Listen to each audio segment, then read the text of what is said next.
दोस्तों, कृष्णा क्लासेस में आप सबका बहुत बहुत स्वागत है। मैं उषा। आज हम बीए फर्स्ट ईयर का unit second the elements of the short story पढ़ेंगे, कवर करेंगे। जैसा कि हमें ये टाइटल दिखाई दे रहा है, elements of the short story. Short story के एलिमेंट्स तत्व क्या क्या होते हैं, इसको हम देखेंगे, पढ़ेंगे, समझेंगे।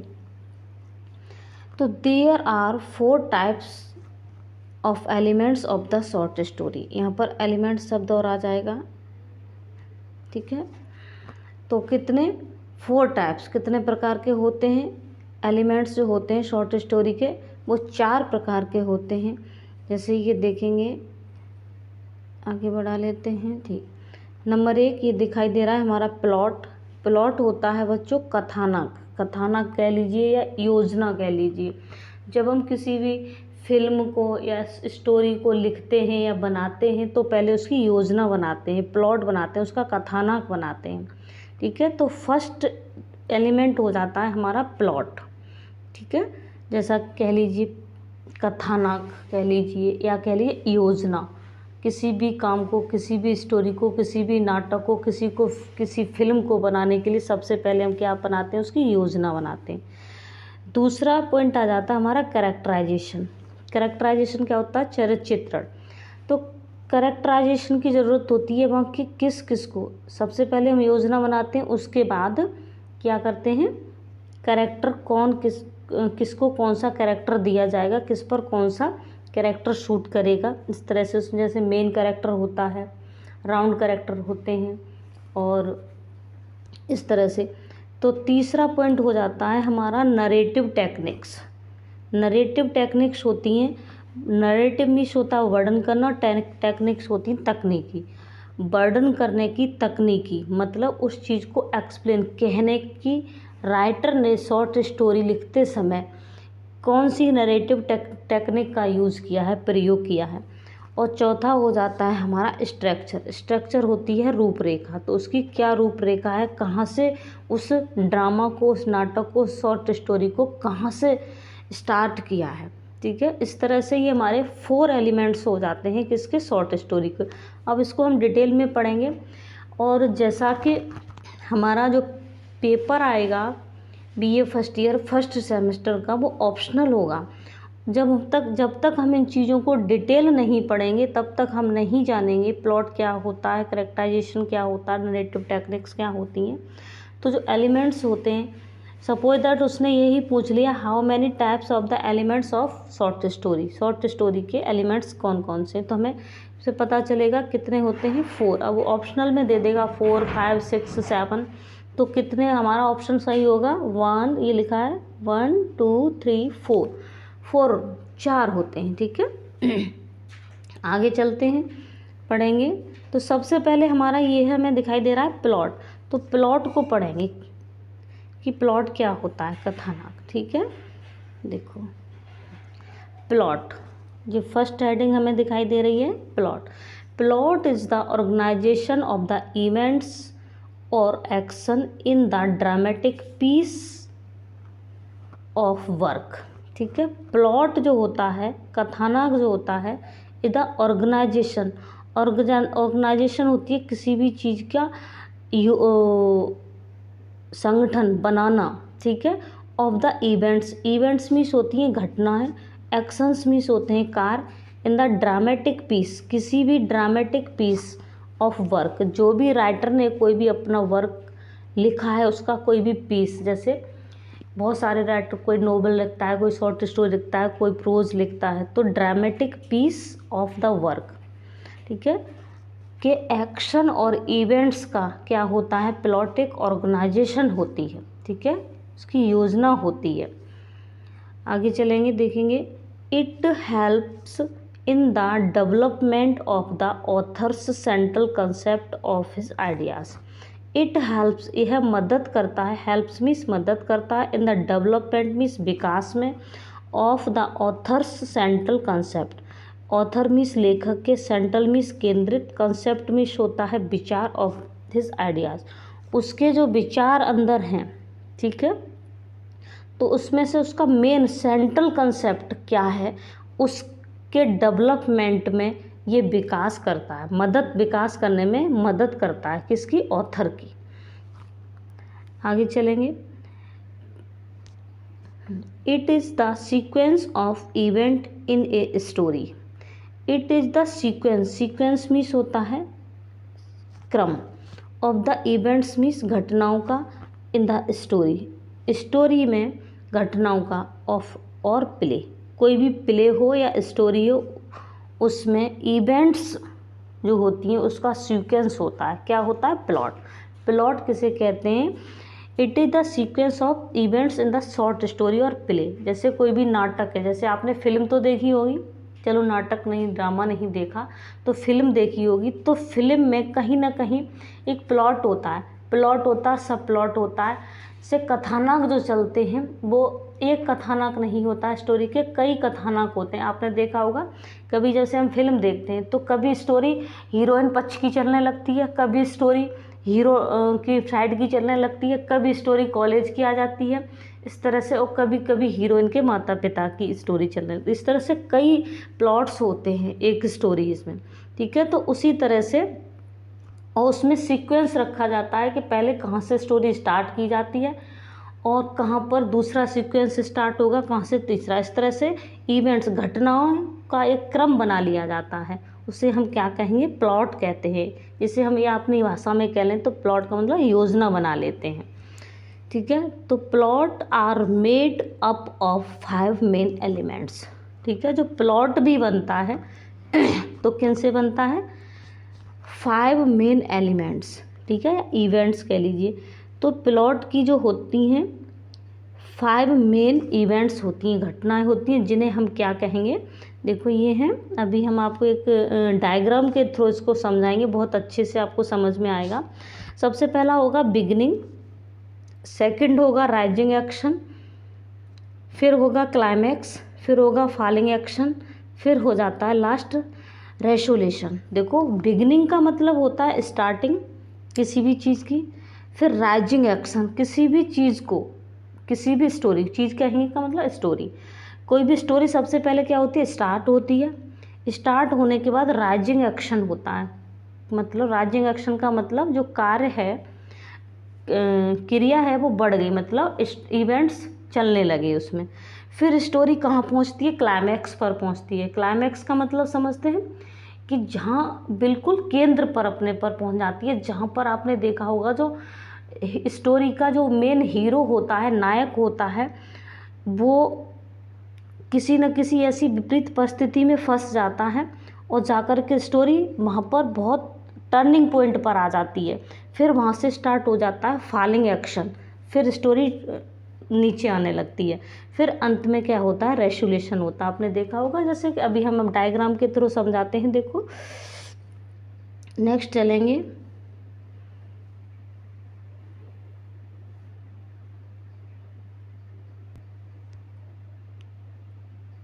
देखेंगे।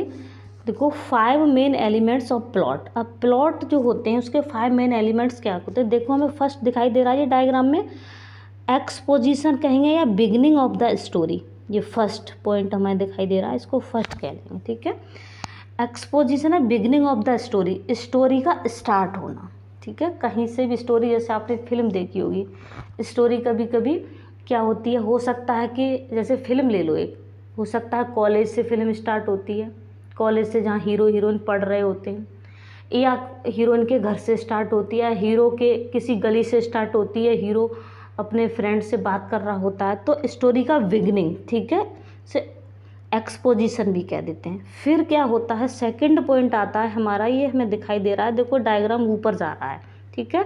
तो क्या है, राइजिंग एक्शन। राइजिंग एक्शन का मतलब, राइजिंग का मतलब चढ़ना और एक्शन का मतलब चढ़ना या बढ़ना, एक्शन का मतलब जो उसमें कार्य हो रहा है, क्रिया हो रही है वो बढ़ रही है, मतलब स्टोरी आगे बढ़ रही है, तो राइजिंग एक्शन।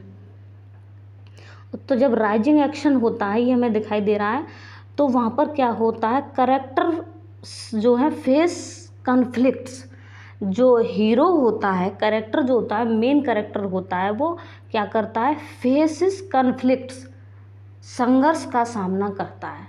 आपने देखा होगा फिल्म की स्टोरी में क्या होता है, हीरो क्या करता है, जब राइजिंग एक्शन होता है, स्टोरी आगे बढ़ती है तो धीरे धीरे करके कि हीरो के, एक्टर के सामने क्या होती है, बहुत सारी समस्याएं आने लगती हैं। तो फेस मैनी कॉन्फ्लिक्ट्स, फिर स्टोरी कहाँ पहुँचती है, थर्ड पॉइंट आ जाता है। ये हमें पॉइंट दिखाई दे रहा है डायग्राम में, ऊपर लिखा हुआ है ये क्लाइमैक्स। क्लाइमैक्स का मतलब है extreme limit of the story, story की एक्सट्रीम लिमिट।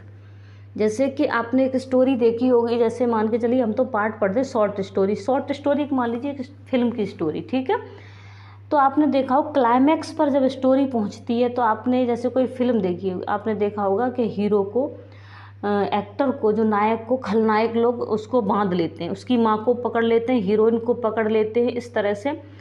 तो वहाँ पर फिर हम लोगों के अंदर एक ऐसी उथल पुथल होती है कि अब क्या होगा स्टोरी में। तो क्लाइमैक्स होता है द स्टोरी का वो। तो उस समय फिर क्या होता है, स्टोरी टर्निंग पॉइंट लेती है, ठीक है। तो उस समय हम देखते हैं, फिर हम लोग जब देख रहे होते हैं उसको तो ऐसा लगता है अब क्या होगा, हीरो को भी बांध लिया, हीरोइन को भी बांध लिया, हीरो की माँ को भी बांध लिया, अब क्या होगा, इनको कौन बचाएगा, ठीक है। तो यही किसको कहेंगे, this situation is the climax of the story, ये स्टोरी का क्लाइमैक्स होता है, ठीक है। अब हमारा ये अगला पॉइंट आ जाएगा, थर्ड फोर्थ, फॉलिंग एक्शन। फिर क्या होता है, वहाँ पर कोई ना कोई ऐसा टर्निंग पॉइंट होता है कि कैसे भी हीरो क्या होता है, बच जाता है, हीरोइन की माँ छूट जाती है, फिर एक्शन फॉलिंग होने लगता है, मतलब स्टोरी नीचे आने लगती है। और एट लास्ट जब लास्ट पॉइंट होता है तो रेसोल्यूशन, रेसोल्यूशन का मतलब होता है एंड ऑफ द स्टोरी। ये दिखाई दे रहा है आपको, लिखा हुआ है end of the story, story का अंत। समाधान, रेसोल्यूशन का मतलब समाधान, जब या हल कह लीजिए। तो जब फॉलिंग एक्शन होता है तो अंत में क्या होता है कि स्टोरी का अंत होता है तो सब हल हो जाता है। जैसे कि आपने एक फिल्म देखी गदर, जब वो ऋषि कपूर उसको लेकर के आता है तो उसका फादर इतना पीछा करता है कि गाड़ी में भी जब वो पाकिस्तान से हिंदुस्तान लेकर आता है अपनी लवर को, तब देखा होगा आपने क्लाइमैक्स पर स्टोरी पहुंचती है, ऐसा लगता है अब क्या होगा, ये कैसे बचेंगे। और फिर एट लास्ट उसको शूट गोली लग जाती है, जब वो मरने की सिचुएशन में पहुंच जाती है, तब फिर उसके फादर को कुछ ऐसा एहसास होता है कि मेरी बेटी मर जाती तो काश अब क्या होता। तो फिर रेसोल्यूशन ये निकलता है कि फिर वो एट लास्ट क्या करता है, दोनों का हाथ पकड़ के उसका हाथ उसको थमा देता है। तो ये से कहेंगे एंड ऑफ द स्टोरी, इसे कहेंगे रेसोल्यूशन, हल निकल आता है अंत में, ठीक है। तो ये हमने डायग्राम के थ्रू हमने शॉर्ट स्टोरी के एलिमेंट्स को पढ़ लिया। आगे चलेंगे, अब देखेंगे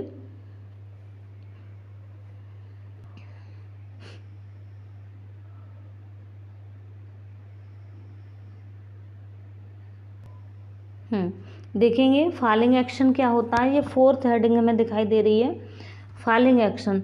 it shows the resolving of conflict. It show, यह दर्शाता है, शो करता है, दिखाता है। रिजॉल्विंग में समाधान, ऑफ द कन्फ्लिक्ट में संघर्ष का। The story begins to slow down, story begins होती है और स्लो डाउन हो जाती है। स्टोरी क्या हो जाती है, स्लो होने लगती है, फॉलिंग होने लगती है। मतलब जब क्लाइमैक्स पर पहुंचकर क्या होता है, किसी भी कहानी का स्लो डाउन होना निश्चित होता है कि वो स्लो डाउन होती है और फिर उसमें अंत में कोई ना कोई उसका हल निकल आता है। And work towards it's and, ठीक है। देखो यहाँ से बहुत अच्छी, देखो बहुत अच्छे समझ में आएगा। The story begins to slow down, story begins होकर क्या हो जाती है, स्लो डाउन हो जाती है। बिगिंस टू स्लो डाउन का मतलब धीमी हो जाना, मतलब उतार की तरफ आना, या कह देंगे एंड की तरफ आना, अंत की तरफ आ जाती है। वर्क टुवार्ड्स इट्स एंड, और कार्य करने लगती है स्टोरी, टुवार्ड्स मीन्स की ओर, इट्स एंड इसके अंत की ओर यह कार्य करने लगती है, इसका अंत की ओर ये चलने लगती है। क्या चलने लगती है, स्टोरी चलने लगती है, ठीक है। आगे देखेंगे रिजॉल्विंग, ठीक है। अब रिजॉल्विंग क्या होता है, नहीं सॉरी, रेसोल्यूशन, रेसोल्यूशन क्या होता है, समाधान होता है, ठीक है।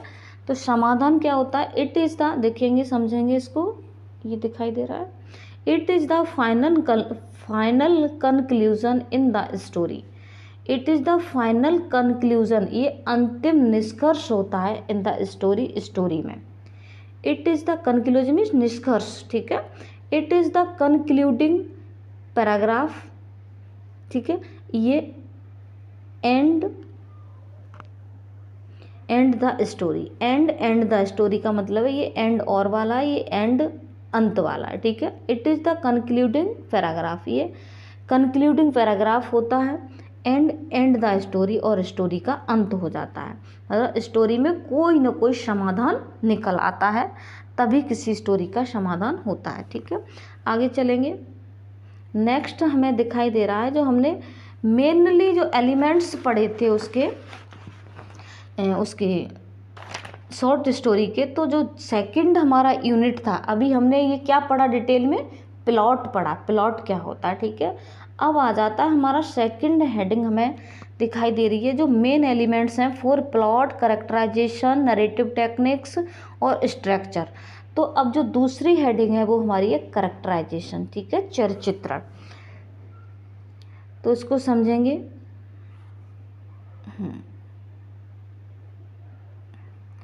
The main person in a story is called the character और प्रोटोगोनिस्ट, ठीक है। द मेन पर्सन मीन्स मुख्य व्यक्ति, इन द स्टोरी मीन्स कहानी में, इज कॉल्ड कहा जाता है, कैरेक्टर मीन्स चरित्र, और प्रोटोगोनिस्ट होता है किसी भी कहानी का मुख्य पात्र, उसे प्रोटोगोनिस्ट कहते हैं, ठीक है।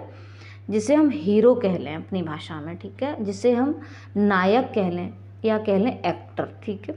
All the events in the story resolve round him, all the events सारी घटनाएं, इन द स्टोरी कहानी में, रिजॉल्व मीन्स घूमती हैं, अराउंड मीन्स चारों ओर, हिम मीन्स उसके।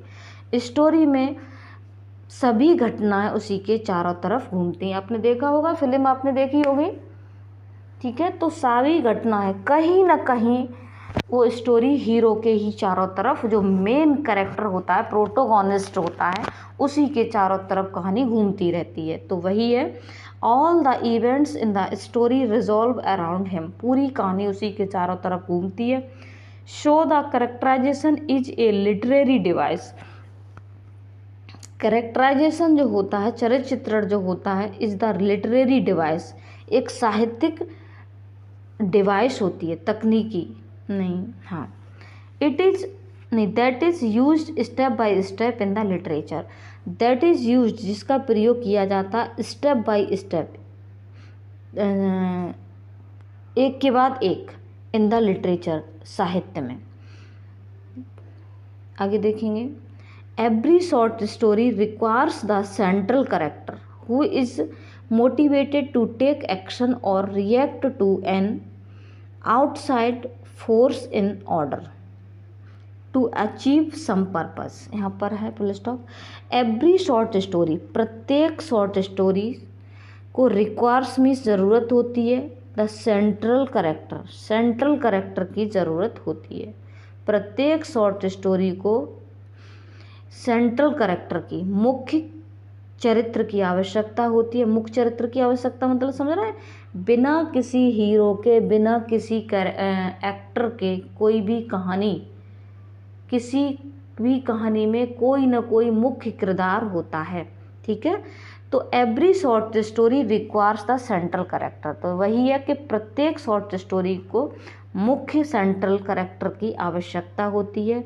हु इज़ मोटिवेटेड, जिसे मोटिवेटेड किया जाता है, टू टेक एक्शन लेने के लिए, और रिएक्ट करने के लिए मतलब प्रतिक्रिया करने के लिए, टू एन आउटसाइड फोर्स बाहरी शक्तियों का सामना करने के लिए, रिएक्ट करने के लिए, एक्शन लेने के लिए उसे मोटिवेटेड किया जाता है, ठीक है। देखा होगा जितनी भी बाहरी फोर्सेस होते हैं, बहुत सारी परेशानियां होती हैं, कहीं ना कहीं उनके प्रति एक्शन कौन लेता है, जो कहानी का मुख्य किरदार होता है, हीरो होता है, वही रिएक्ट करता है, वही एक्शन लेता है उसके प्रति।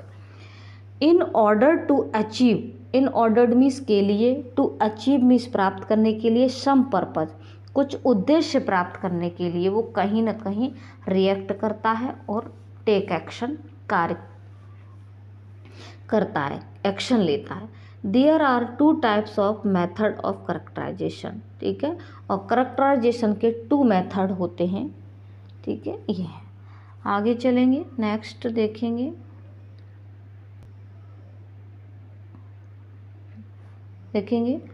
टाइप्स ऑफ करेक्टर, ठीक है।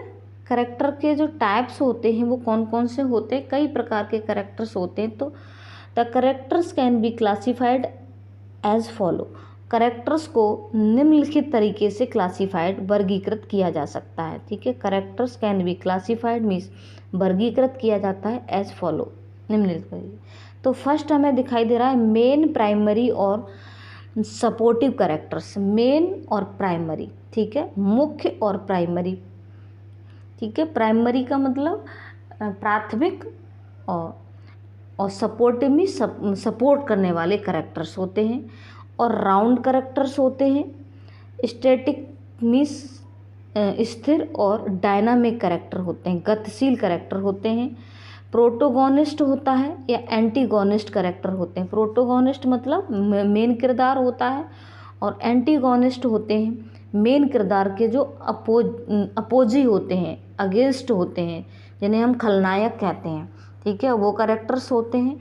एंटीथेसिस एंटी हीरो और हीरो के एंटी करेक्टर्स होते हैं, ठीक है। इस तरह से कई भागों में करेक्टर्स को क्लासिफाइड किया जा सकता है।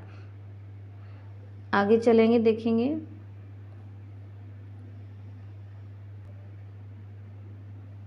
हाँ देखेंगे, अब आ जाता है हमारा थर्ड हेडिंग, आ जाता है थर्ड एलिमेंट आ जाता है शॉर्ट स्टोरी का। थर्ड एलिमेंट है नरेटिव टेक्निक। अब नरेटिव टेक्निक क्या होती है? Narrative technique is the way in which a writer convey what they want to say to their readers. देखो कितनी अच्छी बात है। नरेटिव टेक्निक का मतलब तकनीकी, वर्णन करने की तकनीकी जो होती है, इज द वे एक तरीका होता है, इन विच जिसमें राइटर मीन्स लेखक, कन्वे मीन्स देता है, बताता है, व्हाट मीन्स जो, दे मीन्स वे, वांट मीन्स चाहते हैं, टू से मीन्स कहना, टू देयर रीडर्स अपने पाठकों से,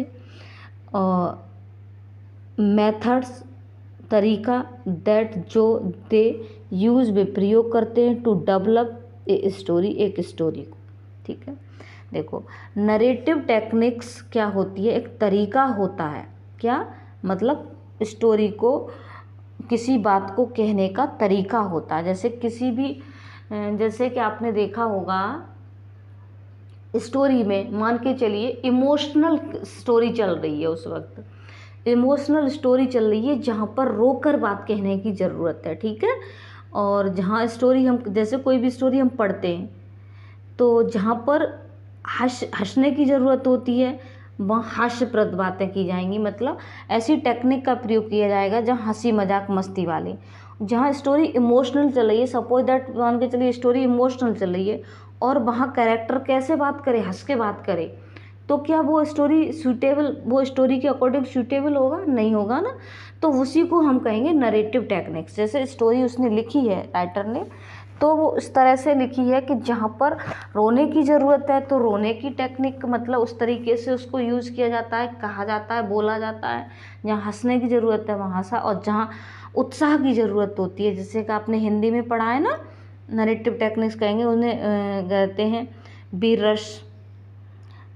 रस, श्रृंगार रस, और ये बहुत सारे रस होते हैं, वीर रस, श्रृंगार रस, जहाँ पर वैसी हंसी मजाक की बातें होती हैं, और वात्सल्य रस। तो उसी तरह से उसी को कहेंगे नरेटिव टेक्निक्स, ठीक है, वर्णन करने की तकनीकी क्या क्या, ठीक है।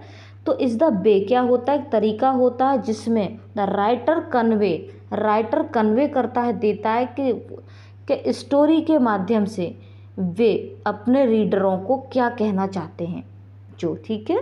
वे इन विच जिसमें राइटर मीन्स लेखक, कन्वे मीन्स देते हैं, व्हाट मीन्स जो, दे मीन्स वे, वांट टू से जो वे कहना चाहते हैं, टू देयर रीडर अपने पाठकों से, एंड मेथड, और जो मेथड तरीका, दैट मीन्स जो they use to develop a story, story को डेवलप करने के लिए वो किस मेथड का प्रयोग करते हैं।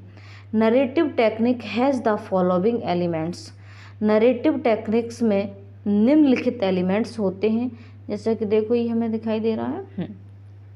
नरेटिव टेक्निक्स हैज़ मीन्स रखती है, फॉलोइंग एलिमेंट्स निम्नलिखित एलिमेंट्स होते हैं या रखते हैं। पहला है पॉइंट ऑफ व्यू, दूसरा है प्लॉट, तीसरा होता है कैरेक्टर, चौथा होता है सेटिंग, पांचवा होता है कॉन्फ्लिक्ट, और छठवां होता है क्लाइमैक्स, और सातवां होता है एटमॉस्फियर। इस तरह से ये हमारे नरेटिव टेक्निक्स कितने पॉइंट्स में डिवाइड हो, 1 2 3 4 5 6 7 एलिमेंट्स इसके हो जाते हैं, किसके, नरेटिव टेक्निक्स के। इनको आपको elements of the short story को बहुत डिटेल पढ़ना चाहिए कि कहीं से भी ऑप्शनल क्वेश्चन पूछ सकता है। अब वो ये पूछता है what is the point of view, ठीक है। अब वो लिख देता है कि what is the narrative technique या what is the element of the narrative technique, इनमें से एक लिख देगा वो। Point of view, plot, setting, मतलब इनमें से कोई नहीं लिखे, एक लिख देगा और अदर सारे रॉन्ग कर देगा। तो आपको पता होना चाहिए कौन कौन से होते हैं, point of view, plot, characters, setting, conflict, climax और एटमॉस्फेयर। कितने हो गए, 7 हो गए, ठीक है। तो हमें ये भी पता होना चाहिए कि वो ये भी पूछ सकता है how many types of narrative techniques in the short story, short story में कितने प्रकार के नरेटिव टेक्निक्स होते हैं। तो कितने होते हैं, there are 7 types of elements of the short story. तो पॉइंट ऑफ व्यू पर आ जाते हैं। पॉइंट ऑफ व्यू, तो पॉइंट ऑफ व्यू जो होता है नरेटिव टेक्निक में वो क्या होता है देखेंगे। ड्यूरिंग नरेशन, वर्णन के दौरान, ड्यूरिंग नरेशन वर्णन के दौरान the writer has his own point of view, लेखक अपना स्वयं का पॉइंट ऑफ व्यू रखता है। जैसे हर व्यक्ति का बात कहने का क्या होता है, पॉइंट ऑफ व्यू होता है। पॉइंट ऑफ व्यू जानते हैं कि उसकी क्या विचारधारा है, ठीक है। जैसे कहते हैं हम किसी के पास जा रहे हैं बात करने, तो तुम किस पॉइंट ऑफ व्यू से हमारे पास आए हो, किस पॉइंट ऑफ व्यू से वहाँ जा रहे हो, क्या चाहते हो तुम, क्या तुम्हारे मन में है, क्या विचारधारा है उसकी, ठीक है। तो the writer has his point of view as to what, जैसा कि वॉट मीन्स जो, he is going to tell through the story, ठीक है। वर्णन के दौरान राइटर जो अपना पॉइंट ऑफ व्यू रखता है, और what he is going to, जो वो है, गोइंग मीन्स जा रहा है, टू टेल मीन्स बताने, थ्रो मीन्स के द्वारा, द स्टोरी मीन्स कहानी, और कहानी के द्वारा वह क्या बताने जा रहा है, ये होता है पॉइंट ऑफ व्यू, ठीक है। समझ में आ गया पॉइंट ऑफ व्यू क्या होता है। नरेशन के दौरान, वर्णन के दौरान राइटर अपनी स्टोरी के माध्यम से लेखकों से, वो रीडरों से क्या कहने जा रहा है, क्या बताने जा रहा है, ये उसका पॉइंट ऑफ व्यू होता है, ठीक है। जैसे हम किसी के पास जाएं, बड़ों के पास जाएं, तो कुछ पूछने जाएं तो क्या पॉइंट ऑफ व्यू है, क्या कहेंगे उससे, ठीक है। ये होता है हमारा। आगे चलेंगे। प्लॉट, प्लॉट तो अभी हमने थोड़ा समझा भी था। The events and actions are organize in such a way as to rouse desired emotions and feelings in the readers. Events means घटनाएं, actions means कार्य, are organized उनको संगठित किया जाता है, in such a way इस प्रकार से, as to rouse जो उठाए जाते हैं, desired emotions, ठीक है, उनकी इच्छाओं को, भावनाओं को, फीलिंग्स को, in the readers लेखकों में, ठीक है। जो क्या करें, घटनाओं को, एक्शंस को इस तरह से ऑर्गेनाइज्ड किया जाता है, इस तरह से संगठित किया जाता है कि वो कैसे पाठकों के मन में फीलिंग्स, इमोशंस और डिज़ायर को कैसे अरोज कर सकें, उत्पन्न कर सकें, ठीक है। इस तरह से घटनाओं को क्रमबद्ध रूप से ऑर्गेनाइज किया जाता है। आगे चलेंगे, देखेंगे।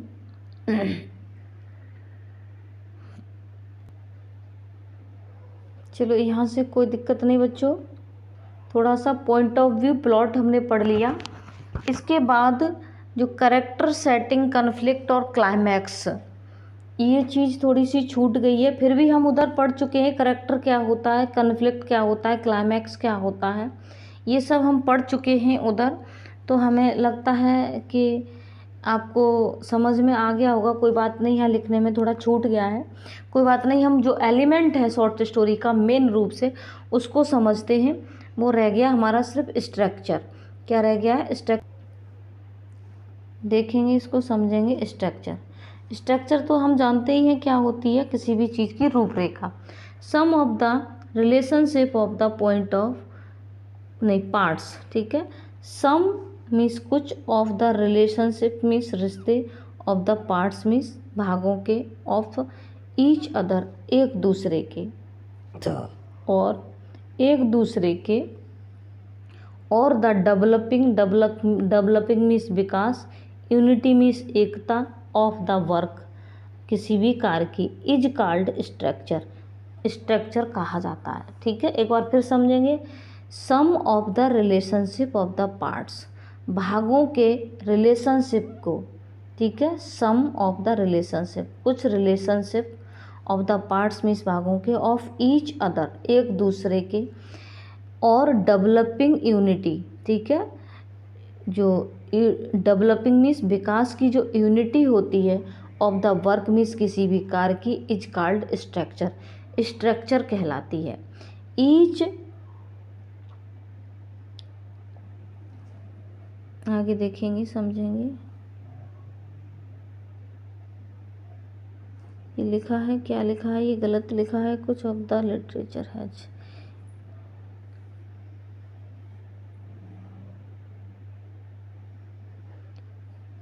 ईच पीस होना चाहिए यहाँ पर, ये गलत लिखा है कुछ। ईच मीन्स प्रत्येक, पीस ऑफ द लिटरेचर साहित्य का कोई भी पीस, हैज ए स्ट्रक्चर, या पीस होना चाहिए, ये गलत है। तो each piece of the literature has a structure in a play, ठीक है। लिटरेचर मीन्स साहित्य का, हैज मीन्स रखता structure, in the play means नाटक में। Formal structure consist in acts and scenes with their independent balance, ठीक है। तो जो फॉर्मल स्ट्रक्चर होता है, कंसिस्ट मीन्स बटा होता है, इन एक्ट्स मीन्स कार्यों में, एंड सीन्स मीन्स सीन में। जैसे आपने देखा होगा कुछ नाटक, प्ले, ड्रामा होते हैं इसमें एक्ट और सीन होते हैं, ठीक है। तो जो फॉर्मल स्ट्रक्चर होता है वो किस में? एक्ट्स में और सीन में डिवाइड होता है, विद देयर इंडिपेंडेंस, ठीक है। इंडिपेंडेंस मीन्स स्वतंत्र रूप से, बैलेंस, स्वतंत्र बैलेंस। नॉन फॉर्मल स्ट्रक्चर, और जो नॉन फॉर्मल स्ट्रक्चर होता है, consist of events and actions, वो किस में बटा होता है? कंसिस्ट ऑफ इवेंट्स मीन्स घटनाओं में, एक्शंस मीन्स कार्यों में। The structure of a poem, एक द स्ट्रक्चर मीन्स रूपरेखा of a poem is there in its central are events, ठीक है। Poem, structure of the poem, poem की स्ट्रक्चर, इज मीन्स होता है, देयर मीन्स उनका, in its central are events means घटनाएं। Structure in fiction consist in story and plot, structure means रूपरेखा, in fiction means fiction होता है, एक short story type story ही होती है वो, फिक्शन कहते हैं उसको। Consist in story, consist means बटा होता है, इन स्टोरी में और प्लॉट में, ठीक है। इस तरह से ये हमारा क्या हो जाते हैं? The elements of the story complete हो जाते हैं, और ये हमारे लिए बहुत ही इम्पोर्टेंट है। BA first year first semester के एग्ज़ाम होने वाले हैं, आप इसको बहुत अच्छे से पढ़ लीजिएगा, आपके 2-4 प्रश्न इससे क्लियर हो जाएंगे, ठीक है। अब हम थर्ड यूनिट आपका जो है वो नेक्स्ट वीडियो में आपको पढ़ाएंगे। थैंक यू, धन्यवाद। जय हिंद, जय भारत।